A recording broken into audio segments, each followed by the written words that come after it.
Assalamu alaikum. Today we will start the third part of biology, chapter number 4, which is called tissue and its types. First we discuss the cell size. After that we will discuss the cell tissue and its types. What is cell size? The smallest cells are called mycoplasm with a size of 0.1 micrometer to 1.0 micrometer.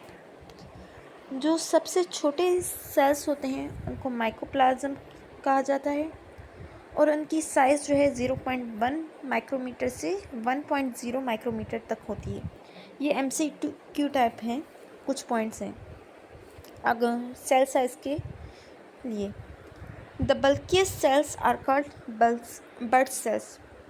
जो bulkiest sales होते हैं वो bird sales के कहलाते हैं. बल्कियस्ट क्यों कहलाते हैं ये? क्योंकि बर्ड्स के सेल के अंदर बहुत ज़्यादा अमाउंट में न्यूट्रिशन पाया जाता है.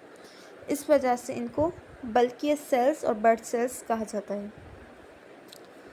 और सबसे जो लॉन्गेस्ट सेल्स होते हैं वो मसल सेल्स और नर्व सेल्स होते हैं. मसल के अंदर जो सेल्स होते हैं और हमारे ब्रेन के अंदर जो नर्व्स प्रेजेंट होती हैं उनके अंदर जो सेल्स होते हैं वो सबसे ज़्यादा लॉन्गेस्ट सेल्स कहलाते हैं. They transmit message between different parts of the body. Nerve cells का काम क्या है कि उसका काम ये है कि वो मैसेज को ट्रांसफ़र करता है बॉडी के दूसरे पार्ट्स की तरफ. मीन्स ब्रेन से मैसेज लेके बॉडी के दूसरे पार्ट्स तक ले जाता है, जैसे hand, leg, heart. Red blood cells की जो साइज़ है वो 8 माइक्रोमीटर है. Large cells have small surface area as compare to small cells. जो लार्ज सेल्स हैं उनका सरफेस एरिया मीन्स ये वाली चीज़ वो कम होता है as compare to small cells. छोटे होते हैं मगर उनका सरफेस एरिया बड़ा होता है. ये स्मॉल का और ये लार्ज का. वो साइज़ में बड़े होते हैं लार्ज सेल्स मगर उनका सरफेस एरिया जो है, एरिया इसे कहते हैं, वो छोटा होता है. और स्मॉल सेल्स का बड़ा होता है. Now animal tissue and plant tissue. What is tissue? Tissue किसे कहते हैं? A group of cell that work together are called tissue. अब ये सिंगल सेल है ना, अगर ये बहुत सारे एक जैसे सेल ग्रुप बनाते हैं, गुच्छा बनाते हैं, तो इसे अब हम सेल नहीं टिश्यू कहेंगे. मगर शर्त यह है कि ये सारे सेल एक जैसे होने चाहिए, तब हम इसे टिश्यू कहेंगे. एनिमल टिश्यू के 4 टाइप्स होते हैं. First one is epithelial, second connective, third muscular और fourth one is nervous tissue. Epithelial tissue. Epithelial tissue form a protective covering and inner lining of the body and organ. जो epithelial tissue है वो एक cover देती है हमारी body को. Means हमारी जो बाहर की स्किन है वो सारी epithelial tissue का काम यही है कि हमारी बॉडी के बाहर की जो लेयर है, मीन्स बाहर सरफेस है, उसको बॉडी को ये कवर करती है. जैसे हमारी स्किन है, ये एपिथेलियल टिश्यू है. हमारा जो पूरी बॉडी की बाहर कवरिंग है, पूरी स्किन देख रहे हैं आप, ये सारी एपिथेलियल टिश्यू से बनी होती है. और हमारी inner lining of the body और उनके ऑर्गन्स, जैसे हार्ट के बाहर है हमारा डाइजेस्टिव सिस्टम आ गया, इनके बाहर जो कवरिंग होती है, या हमारे ऑर्गन्स, जैसे ऑर्गन में आ जाता है हमारा हैंड, लेग, ये सारे हमारे ऑर्गन्स कहलाते हैं. इनके बाहर जो कवरिंग, इनके अंदर की लाइनिंग के जो है कवरिंग, वो भी एपिथेलियल टिश्यू से ही बनी होती है. Epithelial tissue are polarized having top and bottom साइज. अब अगर मैं इसकी डायग्राम दिखा दूँ,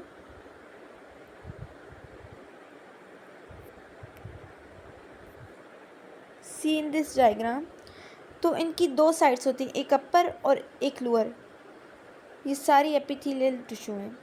तो इसी वजह से इसको पोलराइज्ड कहा जा रहा है, क्योंकि इसकी दो साइड से, एक ऊपर के नीचे से, जैसे कि हमारी स्किन है, स्किन हमारी एपिथेलियल टिश्यू की अपर सरफेस है जो हमें नज़र आ रही है। अब हमारी स्किन के नीचे जो लेयर आएगी एपिथेलियल टिश्यू की, वो उसकी लोअर लेयर कहलाएगी।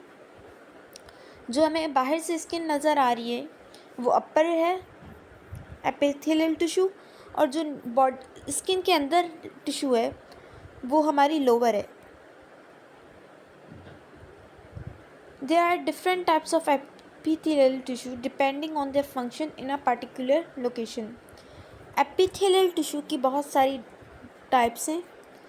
ये उस पर डिपेंड करता है मीन्स कि एपिथेलियल कौन सा काम कर रहा है, किस जगह पे क्या काम कर रहा है, उसके हिसाब से एपिथेलियल टिश्यू को डिवाइड किया गया है। First one is simple, second one is stratified epithelium. Simple epithelium is made up of only one layer of cell, सिर्फ एक ही लेयर होती है मीन्स स्ट्रेट। और जो स्ट्रेटिफाइड एपिथेलियम है वो बहुत सारी लेयर से बना होता है। ये एक लेयर, फिर इसके नीचे दूसरी, फिर इसके नीचे तीसरी। सिंपल स्क्वामस एपिथेलियम, ये जो होती हैं हमारे एल्वेओलाई ऑफ लंग्स की होती हैं। जो हमारे लंग्स बॉडी में होते हैं उनके अंदर एल्वेओलाई सेल्स होते हैं जिसकी वजह से हम सांस ले पाते हैं। लंग्स के अंदर एक किस्म के सेल्स होते हैं जैसे कि गुब्बारे नुमा, ये लंग्स, उनके अंदर सेल्स पाए जाते हैं जिनको एल्वेओलाई कहा जाता है। तो ये जो सिंपल स्क्वामस एपिथेलियम है ये इसके अंदर टिश्यूज़ पाए जाते हैं एल्वेओलाई के अंदर, और इनका काम क्या है कि गैस एक्सचेंज करवाते हैं। गैस एक्सचेंज कैसे, हमारी बॉडी जब हम सांस लेते हैं तो ऑक्सीजन अंदर आती है, और जब हम आउटसाइड इनहेल करते हैं और एक्सहेल करते हैं तो कार्बन डाइऑक्साइड बाहर निकलती है। इनहेल करते हैं ऑक्सीजन और बाहर जब निकालते हैं तो कार्बन डाइऑक्साइड, तो ये गैस एक्सचेंज में इन्वॉल्व होती है। सेकेंड है सिंपल क्यूबॉइडल एपिथेलियम। क्यूबॉइडल कहते हैं cube like means circular lumen of collecting ducts in the kidney and are present in the thyroid gland around the follicle that secrete thyroid hormones। ये जो हमारी body के अंदर kidney है उसकी cavity lumen, जो हमारा स्पेस एरिया होता है, किडनी के अंदर एक ल्यूमिन पाया जाता है, उसके अंदर होती है। और जो डक्ट मीन्स ये डक्ट कहलाती हैं, जो किडनी से डक्ट्स अराइज होती हैं, एक नाली जिसके ज़रिए पानी अंदर आता है किडनी में फिल्ट्रेशन के ज़रिए। तो ऐसी डक्ट्स जो होती हैं उनकी लाइनिंग भी सिंपल क्यूबॉइडल एपिथेलियम से बनी होती है। और उसके अलावा एक थायराइड ग्लैंड जो हमारी नेक के अंदर प्रेजेंट होता है, बटरफ्लाई शेप का होता है, एक ग्लैंड होता है। उसके अंदर फॉलिकस मीन्स एक दाने नुमा स्ट्रक्चर होते हैं जो हार्मोन सिक्रेट करते हैं, thyroid hormone. Thyroid gland thyroid hormone secrete करता है, उसके अंदर भी सिंपल क्यूबॉइडल एपिथेलियम प्रेजेंट होता है। उसके अलावा सिंपल कॉलमनर सेल्स हैं, ये फीमेल रिप्रोडक्टिव ट्रैक्ट और डाइजेस्टिव ट्रैक्ट में प्रेजेंट होते हैं। जो हमारे सांस लेने का पूरा सिस्टम है, हम खाना मुंह में डालते हैं, फिर उसके बाद एक एसोफेगस, एक नाली निकलती है ट्रैकिया, फिर स्टमक आ जाता है, फिर इंटेस्टाइन मीन्स ये सारा जो ट्रैक्ट है इसके अंदर सिंपल कॉलमनर सेल्स होते हैं। और फीमेल का रिप्रोडक्टिव ट्रैक्ट जो नीचे की तरफ होता है उसके अंदर भी सिंपल कॉलमनर सेल्स होते हैं। स्ट्रेटिफाइड एपिथेलियम, ये थे सिंपल जो सिंगल लेयर थे। अब है स्ट्रेटिफाइड जो एक से ज़्यादा लेयर्स पे बने होते हैं और इनका डायरेक्ट कांटेक्ट होता है बेसमेंट मेम्ब्रेन से। इसकी फर्स्ट टाइप है स्ट्रेटिफाइड स्क्वामस एपिथेलियम जो हमारी स्किन के अंदर पाई जाती है, with many dead keratinize cells protecting against water and nutrition loss. Skin के अंदर है और केराटिनाइज सेल्स मीन्स जो केराटिन हमारे हेयर सेल्स होते हैं, हमारे जहाँ जहाँ बाल हैं उनको केराटिनाइज सेल्स कहा जाता है। उनके अंदर ये स्ट्रेटिफाइड स्क्वामस एपिथेलियम सेल होते हैं और ये इसका काम यही है कि हमें ये प्रोटेक्शन देता है against water and nutrition loss, कि हमारी बॉडी से ज़्यादा पानी या न्यूट्रिशन लॉस ना हो। इस वजह से ये एक तरह सा प्रोटेक्टिव बैरियर की तरह काम करता है, कि ये बैरियर की तरह इस तरह के काम करता है कि जब पानी ज़्यादा लॉस होता है तो इसको ब्लॉक कर देता है ताकि पानी स्किन से बाहर ना निकले। सेकेंड है stratified cuboidal epithelium. They are found surrounding the ducts of many glands. जो हमारे बॉडी के अंदर ग्लैंड्स पाए जाते हैं इनके इर्द गिर्द ये बहुत स्ट्रेटिफाइड क्यूबॉइडल एपिथेलियम प्रेजेंट होते हैं, including mammary gland in the breast and salivary gland in the mouth. मुंह के अंदर हमारे सैलिवरी ग्लैंड प्रेजेंट होते हैं जो हमारे मुंह के अंदर सलाइवा जो थूक वगैरह होती है वो सीक्रेट करते हैं। उसके अलावा ब्रेस्ट के अंदर मेमरी ग्लैंड्स होते हैं, उसके अंदर भी स्ट्रेटिफाइड क्यूबॉइडल एपिथेलियम प्रेजेंट होते हैं। नेक्स्ट है स्ट्रेटिफाइड क्यूबॉइडल एपिथीलिया। ये रेयर होते हैं। कॉलमनर एपिथीलिया बहुत कम पाए जाते हैं। फाउंड प्रीडोमिनेंटली इन सम ऑर्गन्स। ये कुछ ही जगह पे पाए जाते हैं जैसे कि रिप्रोडक्टिव सिस्टम में। Transitional epithelia they are special subset of stratified epithelia. They are exclusively found in excretory system. Excretory system कहते हैं ऐसे निज़ाम को जिसके ज़रिए हमारे जिस्म के ज़रिए जो एक्स्ट्रा वेस्ट मटेरियल है उसको निकालने के लिए जो सिस्टम हमारे बॉडी में मौजूद है उस सिस्टम को हम कहते हैं एक्सक्रीटरी सिस्टम। और इसके अंदर ट्रांजिशनल एपिथेलियम सेल्स या टिश्यूज़ प्रेजेंट होते हैं। मीन्स ऐसा सिस्टम जिस सिस्टम के ज़रिए हमारी बॉडी के वेस्ट जो हैं वो बाहर निकाले जाएं, ऐसे सिस्टम को हम एक्सक्रीटरी सिस्टम कहते हैं। ये डायग्राम है।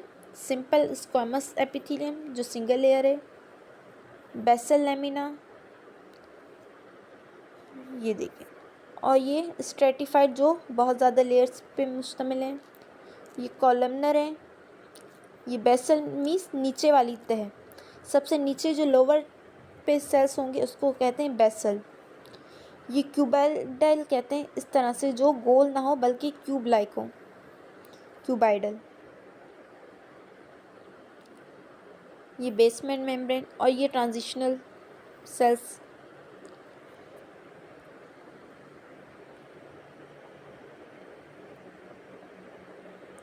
नेक्स्ट है connective tissue. The tissue which connect और bind different parts of cells are called connective tissue. ऐसे टिश्यू जो कनेक्ट हो या जुड़े हुए बाकी सेल्स के साथ, उन सेल्स को हम उन टिश्यूज़ को हम कहते हैं कनेक्टिव टिश्यू। कनेक्टिव क्यों कह रहे हैं? क्योंकि ये बाइंड होते हैं या कनेक्ट होते हैं बाकी सेल्स के साथ। They also bind other types of tissue with each other. Connective tissue hold structures in body together. Connective tissue का काम यही है कि वो बॉडी के अंदर जितने भी चीज़ें प्रेजेंट हैं उनको होल्ड करता है, पकड़ के रखता है ताकि वो मूव ना करें। Such as tendon connective tissue provides support and protection to soft parts of the body include dense, loose cartilage and bone connective tissue. जैसे कि हमारी कनेक्टिव टिश्यू की ये टाइप्स इन्होंने दिए, कार्टिलेज, डेंस, लूज और बोन, ये इसकी टाइप्स हैं। मेन काम यही होता है कनेक्टिव टिश्यू का कि कनेक्ट करता है बाकी सेल्स को, डिफरेंट टाइप्स ऑफ सेल्स को, ताकि वो होल्ड कर सकें, मीन्स पकड़े रखें, मूव ना करें। Hold structure in the body together.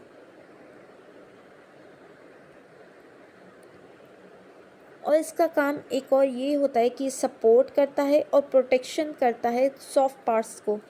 जैसे एयर हमारा सॉफ्ट है, नोज़ सॉफ्ट है, और भी बहुत सारे इंटरनल ऑर्गन्स होते हैं जो सॉफ्ट होते हैं, नरम होते हैं।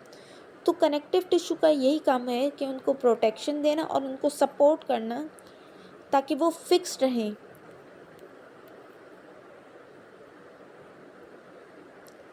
कार्टिलेज जो कि टाइप है कनेक्टिव टिश्यू की, ये स्ट्रॉन्ग होता है, हार्ड होता है, फ्लेक्सिबल मीन्स लचक होती है इसमें, स्ट्रॉन्ग मीन्स मजबूत होता है मगर ये लचकदार होता है। That protect your joint and bones, जो हमारे जॉइंट हैं जैसे कि नी हमारे या हमारे घुटने वगैरह, जिस वजह से हम हमारी बॉडी पार्ट्स मूव कर रहे हैं, जैसे हमारा आर्म या रैंकल, ये सारे मूव क्यों करें या हम फिंगर्स को मूव करवा रहे हैं, ये जॉइंट्स की वजह से मूव कर रहे हैं। और हमारी बोन्स, इनको जो है कार्टिलेज टिश्यू यहाँ पर प्रेजेंट होता है और इनको प्रोटेक्शन देता है। Cartilage has a limited ground substance and can range from semi solid to a flexible matrix. Cartilage soft होता है क्योंकि उसके अंदर एक मैट्रिक्स, एक लिक्विड पाया जाता है जिस वजह से ये सॉफ्ट होता है। Semi solid to a flexible matrix, semi कहते हैं हाफ को और सॉलिड मीन्स सख्त, मीन्स ये फ्लेक्सिबल होता है। सेमी सॉलिड की मीनिंग यही निकलती है कि फ्लेक्सिबल होता है। टू अ फ्लेक्सिबल मैट्रिक्स, और मैट्रिक्स कहते हैं लिक्विड लाइक, फ्लूइड लाइक, तो ये बीच में पाया जाता है, या ना ये लिक्विड होता है ना ये हार्ड होता है बल्कि ये फ्लेक्सिबल होता है। Bone is another type of connective tissue. It has 4 types of cells: osteoblast, bone lining cells, osteocytes and osteoclast. Bone tissue के जो है वो 4 टाइप के सेल्स पे मुश्तमिल होता है: osteoblast, bone lining cells, osteocytes और ऑस्टियोक्लास्ट। और बोन के अंदर बहुत सारे मिनरल्स डिपॉजिट होते हैं जिस वजह से इसको मिनरलाइज्ड कनेक्टिव टिश्यू भी कहा जाता है, जैसे कि कैल्शियम प्रेजेंट होता है, फास्फोरस, पोटेशियम, ये सारे बोन के अंदर प्रेजेंट होते हैं। Bone exist important function in the body such as locomotion, bone की वजह से हम लोकोमोट करते हैं मीन्स चल फिर सकते हैं, सपोर्ट देता है हमें, प्रोटेक्शन देता है सॉफ्ट पार्ट्स को, टिश्यूज़ को, और कैल्शियम फॉस्फेट की स्टोरेज करवाता है बोन्स के अंदर, and harbouring of bone marrow. हमारी बॉडी के अंदर जो बोन्स हैं उनके अंदर एक और बोन होती है जिसको कहते हैं बोन मैरो, जहाँ पे हमारे red blood sales, white blood cells, platelets, सारे किस्म के सेल्स बनते हैं। उन सबको जो है ये बोन टिश्यू प्रोटेक्शन और सपोर्ट देता है। नेक्स्ट है एडिपोज टिश्यूज़, जिसको हम बॉडी फैट भी कहते हैं, जैसे कि हमारी चीक के अंदर फैट होता है। हमारी जब हम इंसान मोटा हो जाता है तो हम कहते हैं ना उसका फैट बढ़ गया है, उसका मांस बढ़ गया है, तो वो दरअसल एडिपोज टिश्यूज़ ही होते हैं जो सारी बॉडी के अंदर पाए जाते हैं।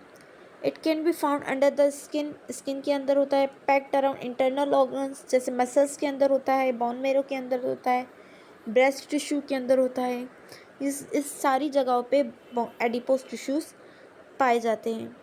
इसका काम यही होता है कि कुशन, जैसे कि हमें तकिया आराम देता है, सॉफ्टनेस देता है हमारे हेड को, इसका काम भी यही होता है कि जो इस बॉडी में जितने भी ऑर्गन्स होते हैं उनको कुशन, उनको सॉफ्टनेस दी जाए ताकि वो टूटे ना।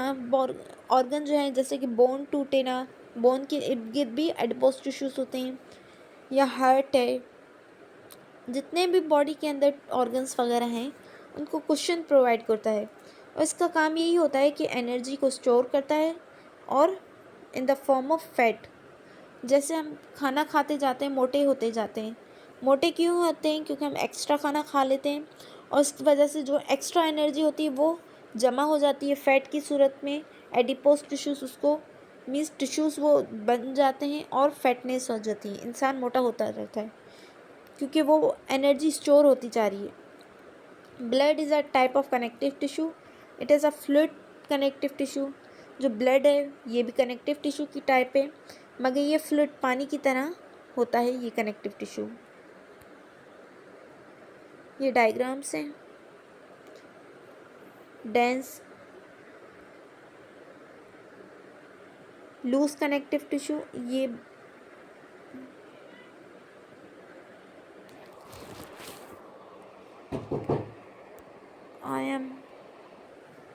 ये डायग्राम से कनेक्टिव टिश्यू की फर्स्ट वाली है लूज कनेक्टिव टिश्यू की, जो एल्यूलर सेल्स, एल्यूलर मीन्स ये जो हमारे लंग्स के अंदर सेल्स होते हैं उनकी डायग्राम है। सेकेंड है एडिपोज टिश्यूज़ की। थर्ड वन है डेंस कनेक्टिव टिश्यू की, ये कार्टिलेज कनेक्टिव टिश्यू, ये बोन की और ये ब्लड की। ये सेल्स हैं, देखिए ये बहुत सारे सेल्स मिलके बना रहे हैं। बीच में मैट्रिक्स मीन्स फ्लूइड प्रेजेंट है, यहाँ पर भी फ्लूइड प्रेजेंट है मैट्रिक्स, और ये सेल्स हैं बाकी। ये सेल्स हैं, ये फाइबर्स नुमा है, और ये ग्राउंड सब्सटेंस मीन्स मैट्रिक्स इसके अंदर भी प्रेजेंट है। इसके अंदर ये न्यूक्लियस, फैट ड्रॉपलेट्स, जो फैट एनर्जी जो है ये स्टोर हो रही है। ये एल्यूलर सेल्स में भी फाइबर्स होते हैं, मैट्रिक्स होता है। ये सारे कनेक्टिव टिश्यूज़ की टाइप्स हैं। थर्ड वन है muscular tissue. It is composed of cells that have a special ability to shorten or contract in order to produce movement of the body। ये इनके अंदर एक स्पेशल खासियत होती है कि ये शॉर्ट और कॉन्ट्रैक्ट होते हैं। मीन्स अगर इसकी डायग्राम में आपको दिखाऊं, फर्स्ट देखें, ये इस सेल को देखें, इस टिश्यू को, ये स्ट्रिप्स नुमा है ना, तो इनका काम क्या होता है, ये शॉर्टन होते हैं, ये स्ट्रिप्स होते हैं।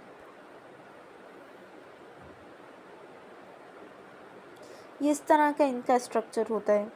तो ये शॉर्टन और कॉन्ट्रैक्ट कैसे होते हैं, अब ये जब हमारी बॉडी की मूवमेंट होगी ना, तो ये अंदर की तरफ आ जाएंगे, ये सारी ये ऐसे हो जाएंगी।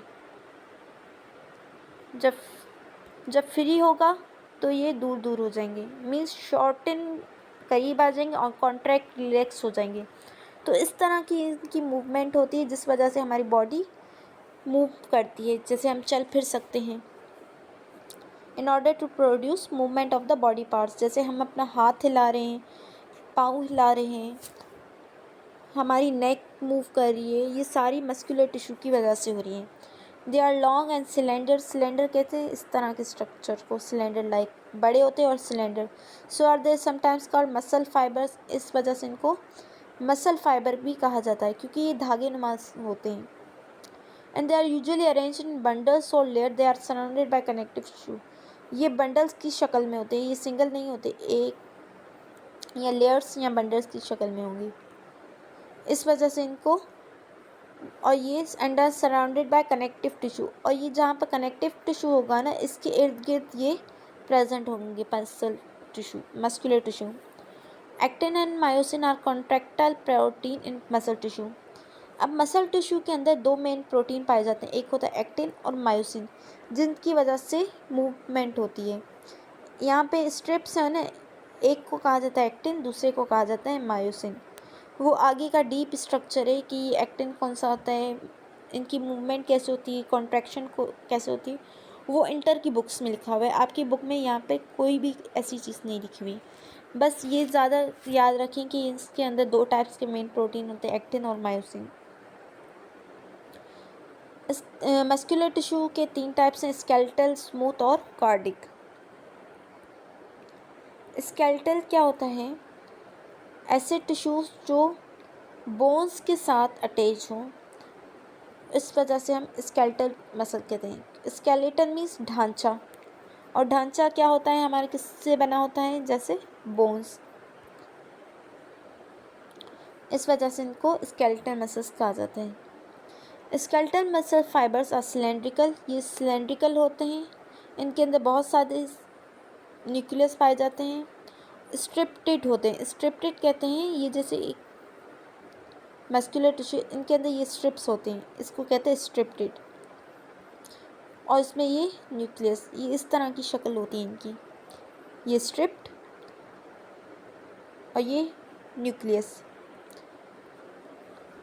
Multi nucleated striated, skeletal muscles are under our conscious control. Conscious control means हम चाहें तो जैसे कि हमारी मूवमेंट हम करते हैं, हम चलना चाहें तो चल सकते हैं, नहीं चलना चाहें तो नहीं चल सकते हैं, इसको कहते हैं कॉन्शियस कंट्रोल। जो हमारी चीज़ें हमारे बस में हो, जो हम करना चाहें, तो स्केलेटल मसल्स हमारे कंट्रोल में होता है। हम ऐसे पार्ट्स में होता है जो उनको हम मूव करवाना चाहें खुद, which is why they are also called voluntary muscles. इस वजह से इनको वॉलेंट्री मसल्स भी कहा जाता है। जो हमारी चीज़ें बस में होती है, जैसे जो मूवमेंट हमारे बस में हो, उनको कहते हैं voluntary. Another term is striated muscle, क्योंकि ये आपको पहले ही बताया, क्योंकि स्ट्रेट होने की वजह से इनको स्ट्रेटेड मसल भी कहा जाता है। Since the tissue look striated when viewed under microscope. अगर हम स्केलेटल मसल को माइक्रोस्कोप के अंदर देखें तो ये इस तरह के स्ट्रक्चर्स हमें नजर जाएंगे, जिस वजह से इसको हम कहते हैं स्ट्रेटेड मसल। नेक्स्ट वन है smooth muscle. They are arranged in layer sheet, ये भी लेयर्स में होते हैं। ये हमारे इंटरनल स्ट्रक्चर्स में पाए जाते हैं, जैसे कि digestive tract, uterus, blood vessel, arteries, urinary bladder, ये इनके अंदर पाए जाते हैं इंटरनल ऑर्गन्स के अंदर। ये अनस्ट्रिप्ड होते हैं, जैसे कि वो स्ट्रिप्टेड था ना, अब इनके अंदर स्ट्रिप नहीं होगी।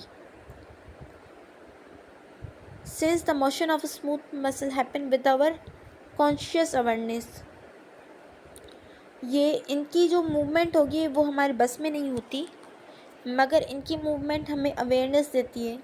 जैसे कि हम खाना खा रहे हैं, हमें पता चलता है हमारा खाना नीचे उतर रहा है, या यूरिनरी ब्लड के अंदर होता है, वो भी हमारे कंट्रोल में नहीं होता। Arteries, blood vessels, uses the motion of smooth muscles happen without our conscious awareness। हमें पता नहीं चलता कि ये मूवमेंट इनकी कैसे हो रही है, कब हो रही है, हमारे बस में ये चीज़ें नहीं होती, उनको कहते हैं अनकॉन्शियस। इस वजह से इनको इनवॉलेंट्री मसल्स भी कहा जाता है। स्मूथ मसल को इनवॉलेंट्री मीन्स जो चीज़ हमारे बस में ना हो, अब इनकी मूवमेंट हमारे बस में नहीं होती, इस वजह से इनवॉलेंट्री कहलाते हैं।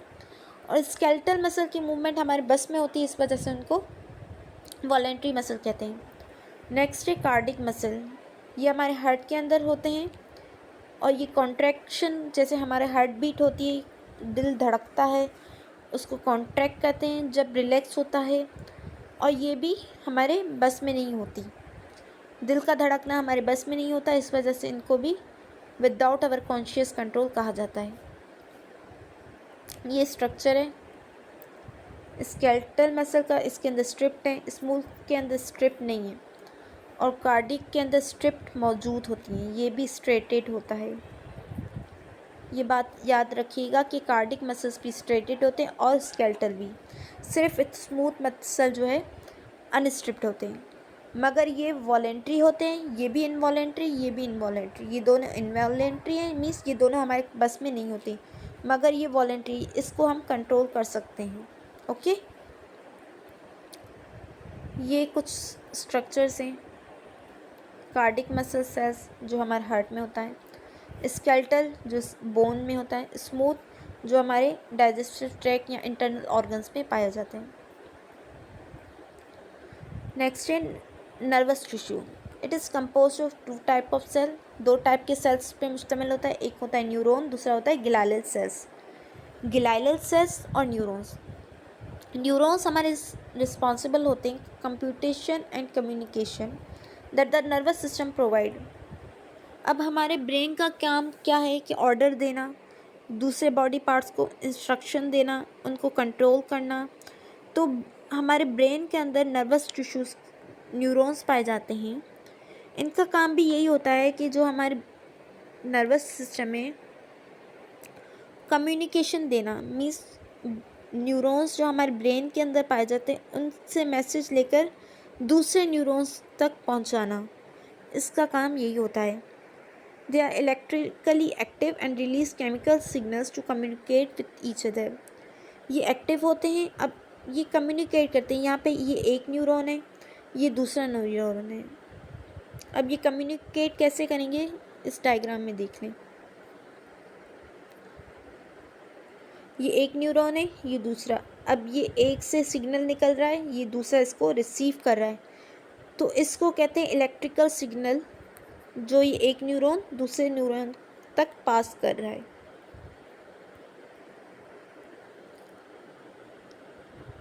And release signal to communicate between each other and target cell, और जहाँ तक उनको, जिस सेल तक उनको मैसेज देना हो वहाँ तक ये भेजते हैं। ग्लाइल सेल्स और गिलिया और न्यूरोगिलिया, ये छोटे होते हैं न्यूरॉन से, and play a supporting role for nervous tissue, ये सपोर्ट करते हैं नर्वस सिस्टम को या नर्वस टिश्यूज़ को। ये हमारे इमोशंस, मेमोरी और रीजनिंग को कंट्रोल करते हैं।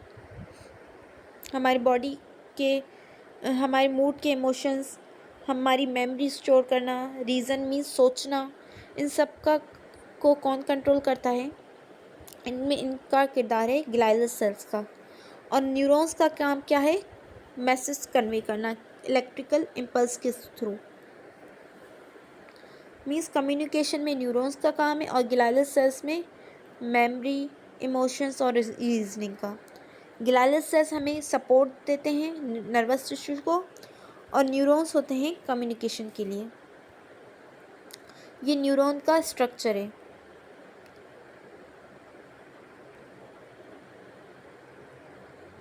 ये इसकी ऊपर जो है सेल बॉडी होती है, सेंटर।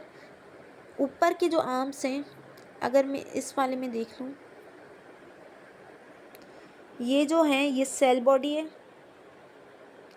और यहाँ से ये रिसीव करता है सिग्नल, ये रिसीव करता है, फिर ये इसका एंड है, यहाँ से ये कन्वे करता है दूसरे न्यूरॉन की तरफ। मीन्स एक का यहाँ से रिसीव करेगा और यहाँ से भेज देगा दूसरे न्यूरॉन की तरफ। ये सेल बॉडी है। ये बीच में शीट होती है एक, ये जो है ना बीच में, इसको कह लेते हैं माइलिन शीट। और ये जो ऊपर का पार्ट है इसको कहते हैं एक्सोन। ये पार्ट कहलाता है एक्सोन। साइनेप्स कहते हैं सेंटर पॉइंट को, जो एक न्यूरॉन से बीच का न्यूरॉन के बीच में ये सिग्नल जनरेट हो रहा है, इनको कहते हैं साइनेप्सिस। और ये इसका न्यूक्लियस है, ये सेल बॉडी, ये एक्सोन, और ये कहलाते हैं डेंड्राइट।